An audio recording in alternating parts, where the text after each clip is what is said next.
Now अभी तक मैंने आपको कुछ बेसिक ग्रामर के स्ट्रक्चर, जो लोग पहली बार ग्रामर पढ़ रहे होंगे, मैंने उनको कुछ बेसिक कॉन्सेप्ट्स बताने की कोशिश की। Word, phrase, clause, sentence. फिर मैंने उनका एप्लीकेशन आपको बताया कि कितना ब्रॉड उनका एप्लीकेशन है। अब जरा सा मैं ग्रामर का important, one of the most important topics start कर रहा हूं, वर्ब। मैंने बहुत सोचा कि कहां से मैं ग्रामर को स्टार्ट करूं, बट हर बार मेरा जो थिंकिंग है वो वर्ब पे ही आके रुक गया, तो अब मैं वर्ब से ही शुरू कर रहा हूं। नाउ जब आप वर्ब को देखते होंगे तो आपको क्या लगता है वर्ब का कितना बड़ा रोल है इंग्लिश ग्रामर में? अगर आप मुझसे पूछें तो मैं बताऊंगा वर्ब पूरे इंग्लिश ग्रामर का 40% है। अगर आपने एक वर्ब का कॉन्सेप्ट जान लिया तो 40% ग्रामर आपकी वहीं पर कंप्लीट हो गई। जब मैं ये कह रहा हूं तो क्या इसके पीछे कोई फैक्ट भी है? जी बिल्कुल, जरा देखिए तो। जब मैं वर्ब पढ़ता हूं या देख समझने की कोशिश करता हूं तो मुझे इसके साथ फॉर ऑल कॉन्सेप्ट जो इसी पर बेस्ड या रिलेटेड है वो भी दिखते हैं। कौन से? सबसे फर्स्ट कॉन्सेप्ट है वर्ब का, जो एक चैप्टर हम पढ़ते हैं, सिंटेक्स। वर्ब से ही बिल्कुल डील होने वाला ये चैप्टर है। सेकंड है टेंस। ये भी बिल्कुल आप जानते होंगे वर्ब बेस्ड ही चैप्टर है। अच्छा, थर्ड है वॉइस। कैसे है ये वर्ब बेस्ड, मैं वो भी आपको भी दिखाता हूं। और फोर्थ है नरेशन। ये चारों के चारों जो चैप्टर हैं all are based on verb. तो जब आप वर्ब को पढ़ें तो ये याद रखें वर्ब कोई सिंगल कॉन्सेप्ट नहीं है। 1 2 3 4 5 टोटल जब आप ये 5 कॉन्सेप्ट को कवर करते हैं तो आपकी वर्ब कवर होती है। कैसे, जरा सा आप इस बात को समझें।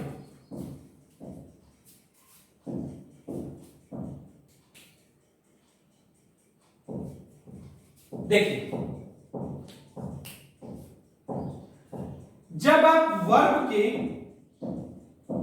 वर्ब का रिलेशन उसके सब्जेक्ट से इस्टेब्लिश करते हैं तो वही चैप्टर है सिंटेक्स। सिंटेक्स और कुछ नहीं है, जब आपने वर्ब का रिलेशन उसके सब्जेक्ट से इस्टेब्लिश किया, उसको एग्री कराया, तो उसे ही हम बोलते हैं सिंटेक्स। टेंस क्या है? जब हम वर्ब का टाइम डिसाइड करें तो वो चैप्टर हमारा हो जाएगा टेंस। जब हम वर्ब और ऑब्जेक्ट, वर्ब का उसके ऑब्जेक्ट से स्ट्रक्चर या उसका रिलेशन जिस चैप्टर के थ्रू कवर करते हैं वो है वॉइस। और नरेशन प्योरली वर्ब का ट्रांसफॉर्मेशन है।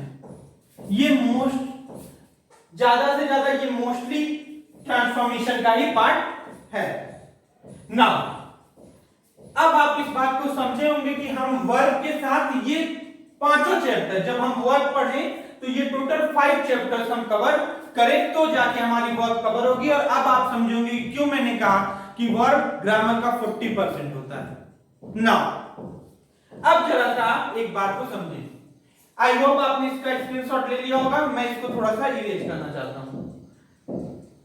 नाउ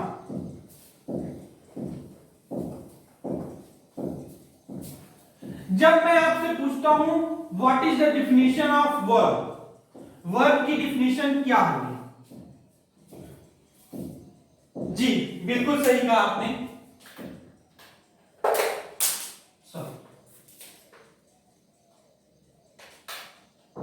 हाँ, अगर मैं वर्ब की डिफिनेशन बोलूं तो आप यही बोलेंगे, आई नो, कि a word which expresses an action.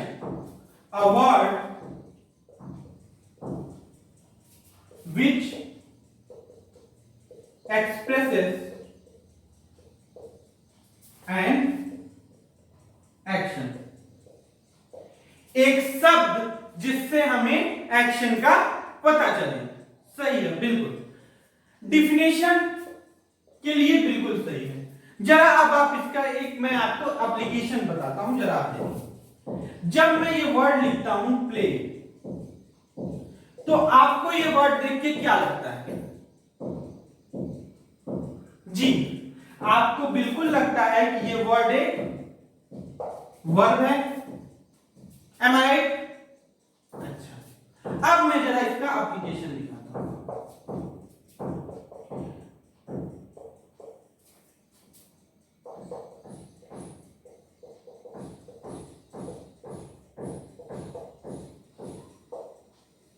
जरा आप मुझे बताएं कि इस सेंटेंस में क्या ये प्ले वर्ब का फंक्शन, इसका वर्ब का है क्या?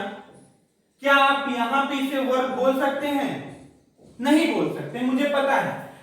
यहां पे वर्ब ये है, ये इस वर्ब का ऑब्जेक्ट है। समझाऊंगा। ऑब्जेक्ट का रोल इंग्लिश ग्रामर में दो लोग कर सकते हैं, नाउन, प्रोनाउन। दो ही पार्ट्स ऑफ स्पीच इस फंक्शन को प्ले कर सकते हैं, एक नाउन, दूसरा प्रोनाउन। और प्रोनाउन तो ये वर्ड है नहीं, तो यहां पे ये नाउन है। अब आप जरा समझें कि ये डेफिनेशन और ये एप्लीकेशन, इसमें कितना बड़ा डिफरेंस होता है। कि आप एक वर्ड को, अब जरा सा आप यहीं पे एक बात नोट करके लिखें, मैं आपको बताता हूं क्या।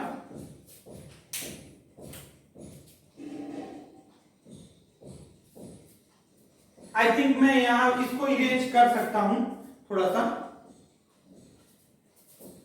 ये वर्ड यहां पे नाउन है और ऑब्जेक्ट है, मैं यहां पे इसको लिख रहा हूं नो। आप भी ऐसे ही बिल्कुल लिखें, we can't decide parts of speech of a word unless it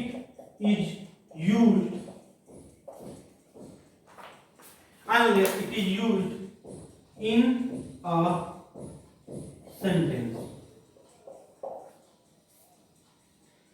हम किसी भी वर्ड का पार्ट्स ऑफ स्पीच नहीं डिसाइड कर सकते जब तक कि वो वर्ड सेंटेंस में यूज ना हो। ध्यान से देखिएगा, सेंटेंस में यूज ना हो। तो अब आपको कोई भी वर्ड लिखे और पूछे उसका पार्ट्स ऑफ स्पीच, तो आप कहिएगा प्लीज जरा रुकिए, पहले आप मुझे जरा सा इसको एक सेंटेंस में करके वर्ड दीजिए, और फिर मैं आपको इसका यूज बताऊंगा, इसकी पार्ट्स ऑफ स्पीच को आपको बताऊंगा। क्योंकि एक word various parts of speech play कर सकता है। कैसे, वो मैं आगे धीरे धीरे आपको क्लियर करने की कोशिश करूंगा। आई होप कि आपने ये बात लिखी होगी, we can't decide parts of speech of a word unless it is used in a sentence. ना, अभी आपने ये चीजें समझी। अब जरा मैं आपको एक और एग्जांपल देता हूं।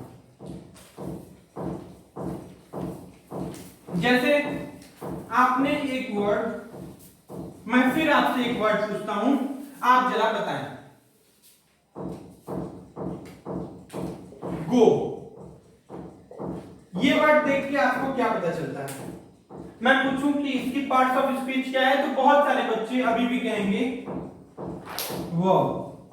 ठीक है, मैं फिर से आपको दिखाता हूं। जब ही wants to go,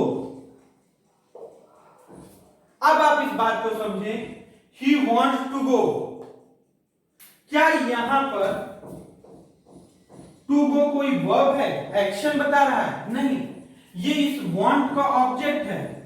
और मैं फिर से वही बात रिपीट करूंगा, इंग्लिश ग्रामर में ऑब्जेक्ट होने के लिए दो ही पार्ट्स ऑफ स्पीच हो सकते हैं। फिर वहां पे या तो वो नाउन होगा या प्रोनाउन होगा, because pronoun is a displacement of noun. Noun का ही एक रिप्लेसमेंट है प्रोनाउन, तो या तो वो प्रोनाउन होगा। अब आप बताइए, क्या टू गो प्रोनाउन है? नहीं, यहाँ पे ये नाउन है, प्रोनाउन हो ही नहीं सकता। प्रोनाउन तो एक डिफिनिट वर्ड्स है ना, कुछ वर्ड्स हैं जो प्रोनाउन होते हैं, बट नाउन तो कोई भी वर्ड हो सकता है। मैं बताऊंगा अभी इसी वीडियो में कि टू गो कैसे नाउन है। नाउन जरा सा आप देखिए, अब मैं आपको जरा सा इन सारी बातों के बाद मैं आपसे ये बात कहना चाहूंगा कि डिफिनेशन और एप्लीकेशन में शायद आप डिफरेंस कर पा रहे होंगे। और मेरी बात जो मैंने स्टार्टिंग में ही बोली थी कि इंग्लिश 60% एप्लीकेशन, सॉरी हाँ 60% एप्लीकेशन और ओनली 40% लर्निंग का पार्ट है, वो मैं आपको समझा पा रहा हूँ ना। अब हम जरा सा वर्ब के टाइप्स को देखते हैं। अगर मैं वर्ब को टाइप्स में डिवाइड करना चाहूं तो मैं करूंगा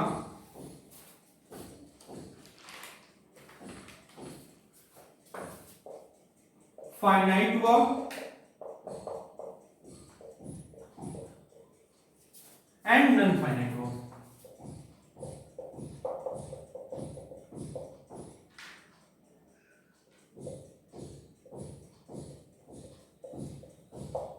अब जरा सा फाइनाइट और नॉन फाइनाइट वर्ब में यहीं पे जरा डिफरेंस करने की कोशिश करते हैं। देखिए, फाइनाइट वर्ब पूरी तरह से डिपेंडेंट होता है सब्जेक्ट पर, सब्जेक्ट पर डिपेंडेंट होता है। क्या इसका मतलब है समझिए, फिर मैं एग्जांपल से भी आपको समझाऊंगा कि सब्जेक्ट चेंज होने के साथ फाइनाइट वर्ब का जो फॉर्म है वो चेंज होगा। तो यहां पे ये प्योरली सब्जेक्ट पर डिपेंडेंट होता है। बट जब हम कहते हैं नॉन फाइनाइट वर्ब, तो आप इस बात को समझेंगे। बट आप यहां पे ये बात समझेंगे कि ये जो है नॉन फाइनाइट वर्ब वो सब्जेक्ट से इंडिपेंडेंट होता है। इंडिपेंडेंट होने का मतलब दोस्तों ये अपने सब्जेक्ट से इसको कोई भी मतलब नहीं है।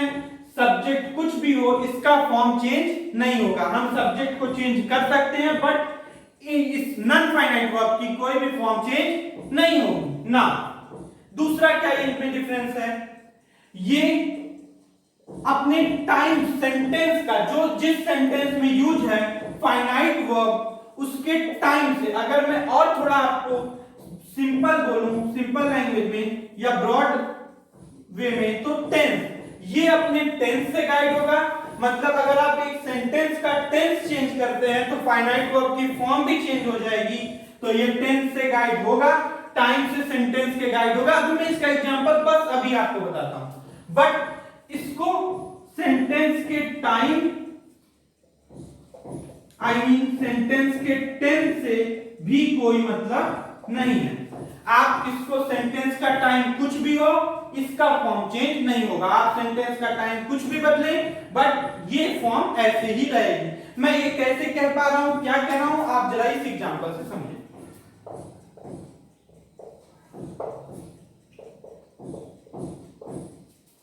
अभी मैंने एक एग्जांपल लिखा था, मैं उसी से आपको जरा सा इसको, मैंने कहा था ना कि मैं अभी आपको इसको एक्सप्लेन करूंगा, मैं उसी को एग्जांपल को आपको एक्सप्लेन करता हूं।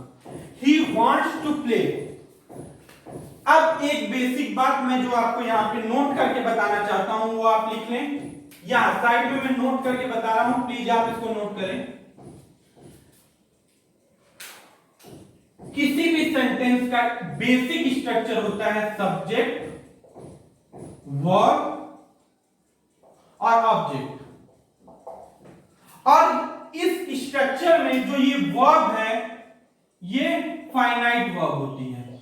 क्यों होती है ये मैं आपको अभी प्रूफ कर रहा हूं, अभी मैं तुरंत आपको प्रूफ कर रहा हूं। बट प्लीज आप इसको नोट करके रखें कि ये स्ट्रक्चर और ये वर्ब फाइनाइट वर्ब है। क्यों मैं यहां पे अभी आपको प्रूफ कर रहा हूं। अब आप मुझे बताइए, क्या ये सेंटेंस का सब्जेक्ट है, ये वर्ब है, और ये इस वर्ब का ही वांट्स व्हाट, आप क्वेश्चन करके देखें, he wants what to play, object. हमने यही डिफिनेशन आई थिंक आपने भी सुनी होगी। वर्ब से आप क्वेश्चन करेंगे व्हाट या हु, जो भी आंसर मिलता है वो उसका ऑब्जेक्ट होता है। आप इस बात को मान रहे होंगे कि यहां पे ये टू प्ले ऑब्जेक्ट है। अब जरा आप देखिए, मैं सेंटेंस को के सब्जेक्ट को चेंज कर रहा हूं। मैंने जैसा बोला था सब्जेक्ट, मैं सेंटेंस के सब्जेक्ट को चेंज कर रहा हूं दोस्तों, दे। अब आप मुझे बताएं, क्या ये वांट चेंज होगा या नहीं होगा? आप मुझे बताएं। होगा, ठीक है। अब ये वांट हो गया, जरा ध्यान से देख लीजिए इसको। वांट हो गया, ठीक है। अब ये बताइए, क्या टू प्ले को भी मैं चेंज कर सकता हूं क्या? नहीं, मुझे पता टू प्ले। अब आप जरा सा मेरे जो मैंने अभी आपको एक सबसे बेस डिफिनेशन और सबसे ब्रॉड उसका एप्लीकेशन बता रहा हूं मैं, जरा आप देख लीजिए कि he wants to play, they want to play. यहां पे आप इस बात को ऑब्जर्व कर पाए होंगे कि वांट का स्ट्रक्चर चेंज हुआ है, टू प्ले का कोई भी स्ट्रक्चर नहीं चेंज हुआ है जब हम सब्जेक्ट को चेंज करते हैं, विच मींस कि फाइनाइट वर्ब हमारी वांट है, यहां पे वांट हमारा इन दोनों ही सेंटेंस में फाइनाइट वर्ब यानी एफवी है, बट टू प्ले दोनों ही सेंटेंसेस में नॉन फाइनाइट वर्ब है। आई थिंक कि आप इन दोनों एग्जांपल्स को बहुत अच्छे से समझ पाए होंगे। एक और एग्जांपल से आप इस बात को समझें।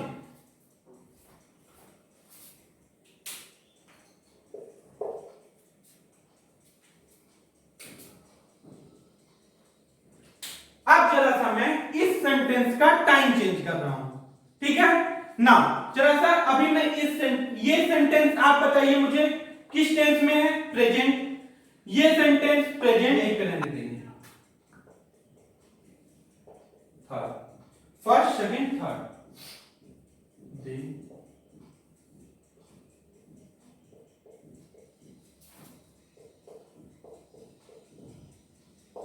अब आप मुझे बताइए इस सेंटेंस का टाइमिंग क्या है? ये दे वांट टू प्ले, बिल्कुल आप कहेंगे यहां पे वर्ब की फर्स्ट फॉर्म यूज है वांट, तो इसका टाइमिंग है प्रेजेंट का, ठीक है, मैं मानता हूं प्रेजेंट का टाइमिंग।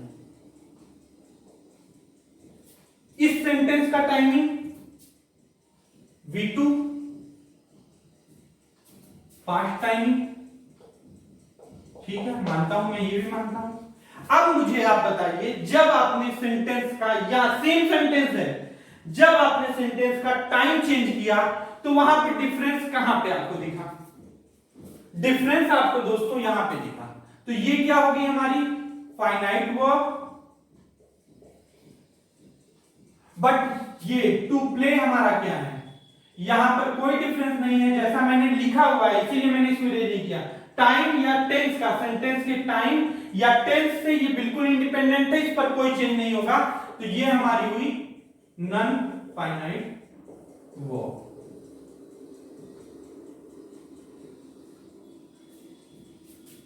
अब आप इस बात को समझे होंगे, मैं एक बार आपको फिर से रिपीट कर रहा हूं। फाइनाइट वर्ब वो है जिस पर जो सब्जेक्ट पे डिपेंडेंट है, सब्जेक्ट जैसे ही चेंज होगा हमारी वर्ब की फॉर्म भी चेंज हो जाएगी।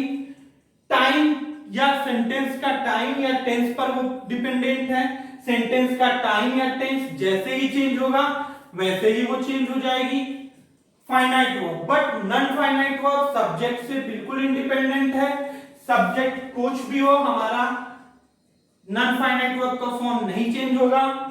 इसका टाइम कुछ भी सेंटेंस का चेंज हो, past, present, future, non finite verb की स्ट्रक्चर नहीं चेंज होगी, वो वैसे ही ना। देखिए दोस्तों, अभी हमने इस वीडियो लेक्चर में देखा how to identify whether a verb is finite और नॉन फाइनाइट।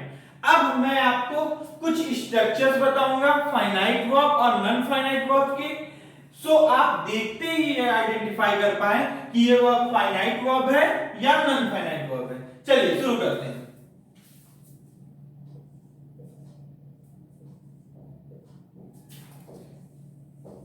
पहले मैं आपको फाइनाइट वर्ब बताता हूं।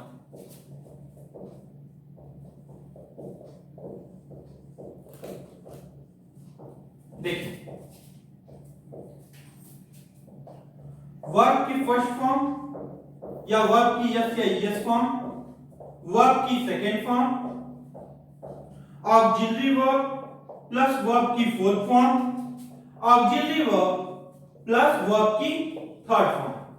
ये चारों ही फॉर्म्स और इनमें इनका नेगेटिव फॉर्म भी, जब ये डू डच के साथ यूज हो या डिड के साथ यूज हो, तो ये सारे ही फॉर्म आपके फाइनाइट वर्ब के फॉर्म्स हैं। अब आपको एक बात समझना होगा दोस्तों कि पूरी इंग्लिश में जो चीज आपका कभी पीछा नहीं छोड़ेगी, जो आपको कभी अकेला नहीं छोड़ेगी, वो है वॉइस। वर्ब फाइनाइट वर्ब हो या नॉन फाइनाइट वर्ब हो, उसकी वॉइस तो चेंज होगी ही होगी। तो ना अब आप इसको समझें कि ये है सारे फाइनाइट वर्ब के एक्टिव फॉर्म, ये सारा एक्टिव वॉइस में लिखा है। तो इनका पैसिव फॉर्म क्या होंगे जरा आप देखें।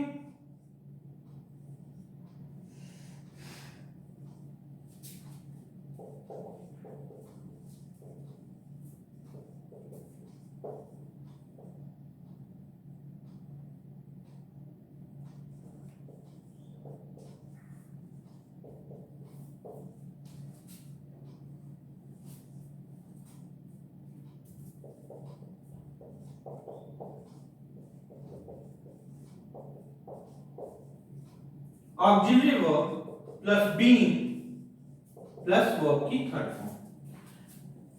इसका पैसिव वॉइस होगा इज एम आर वर्ब की थर्ड फॉर्म, इसका पैसिव वॉइस होगा वाज वर वर्ब की थर्ड फॉर्म, इसका passive voice auxiliary verb being verb की थर्ड फॉर्म, इसका passive voice auxiliary verb being verb की थर्ड फॉर्म। ये सारे पैसिव फॉर्म है फाइनाइट वर्ब की।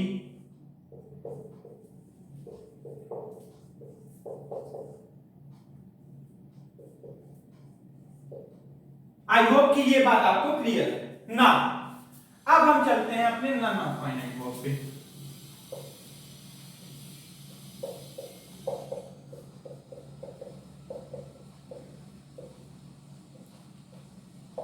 ना जरा आप नॉन फाइनाइट वर्ब की स्ट्रक्चर्स को देखें।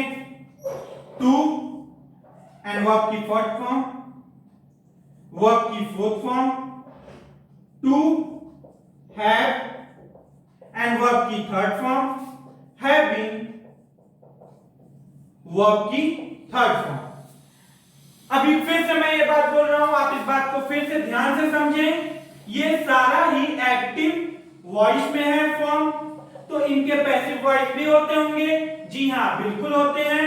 क्या होते हैं इनके पैसिव फॉर्म, जरा आप देखें। 2v1 का पैसिव फॉर्म होता है टू बी v3, v4 का पैसिव फॉर्म होता है बीइंग एंड वर्ब की third form, to have verb की थर्ड फॉर्म। नाउ इसकी पैसिव वॉइस होती है टू हैव बीइंग वर्ब की थर्ड फॉर्म, इसकी पैसिव वॉइस होती है to having being and verb की थर्ड फॉर्म। एक बार जरा आप इसको देखिए। ना एक बात मैं जरा आपको बताऊं। अब आपको एक बात लग सकती है,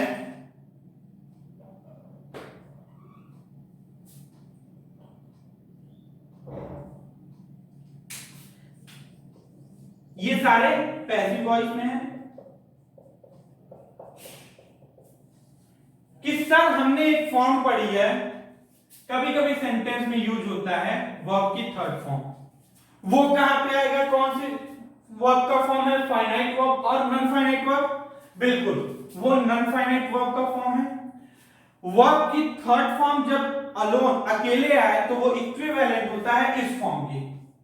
आप यहां पे थोड़ा सा स्पेस देकर लिख लेंगे वर्ब की थर्ड फॉर्म। आप हैविंग बीन वर्ब की थर्ड फॉर्म लिखें या फिर केवल वर्ब की थर्ड फॉर्म लिखें, दोनों ही इक्विवेलेंट है, इक्वली है। नाउ अब एक बार जरा आप इस स्ट्रक्चर्स की स्क्रीनशॉट लें, फिर मैं आपको इसे एग्जाम्प्लीफाई करता हूं। नाउ अभी तक हमने फाइनाइट और नॉन फाइनाइट वर्ब की स्ट्रक्चर देखे। अब जरा मैं उसको एग्जांपल के थ्रू एग्जाम्प्लीफाई कर रहा हूं, आप जरा देखें।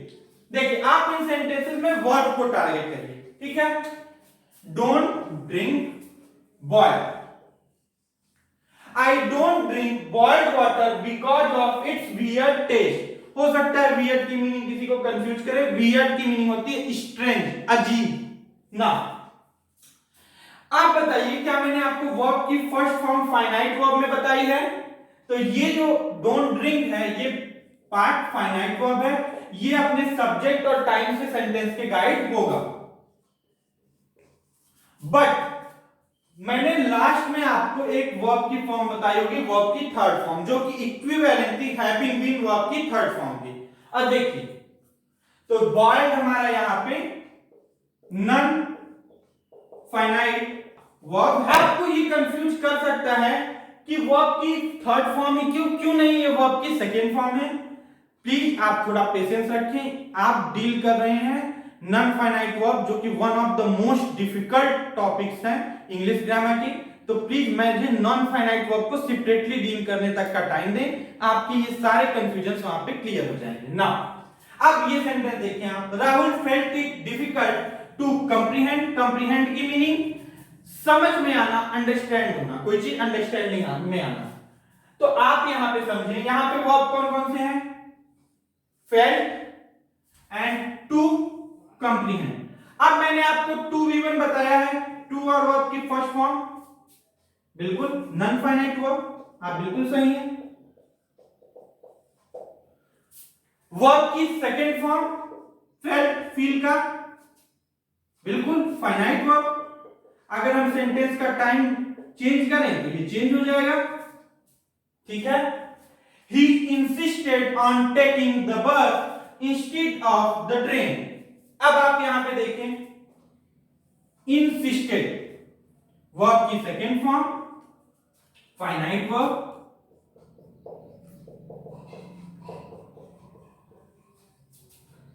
टेकिंग, अब बताइए टेकिंग क्या है यहां पर? वर्ब की fourth form non finite verb.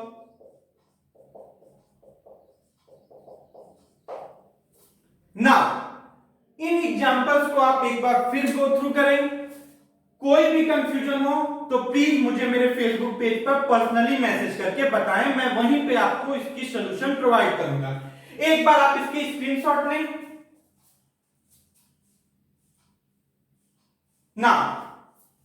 देखिए, आज हम लोगों ने वर्ब का कॉन्सेप्ट, फाइनाइट और नॉन फाइनाइट वर्ब में डिफरेंस करना और उसके कुछ स्ट्रक्चर्स, एग्जांपल्स डील किए। आई होप कि आपको ये वीडियो पसंद आया होगा, चीजें आपको अच्छे से समझ में आई होंगी। अब आप एक बार इन चीजों को पढ़ें, समझें, जो भी डाउट्स आए प्लीज मुझे मेरे फेसबुक पेज पे बताएं। आप तब तक मेरा टेलीग्राम चैनल ज्वाइन कर ले, मैं वहां पे आपको PDF इसकी प्रोवाइड कर दूंगा और भी बहुत सारी इंफॉर्मेशन और प्रैक्टिस क्वेश्चंस भी मैं टेलीग्राम चैनल पे आपको प्रोवाइड करूंगा। कंटेंट पसंद आए, मेरी मेहनत पसंद आए तो चैनल को लाइक कर लीजिएगा, सब्सक्राइब कर लीजिएगा और वीडियो को ज्यादा से ज्यादा शेयर करिएगा। Thank you so much and God bless you all.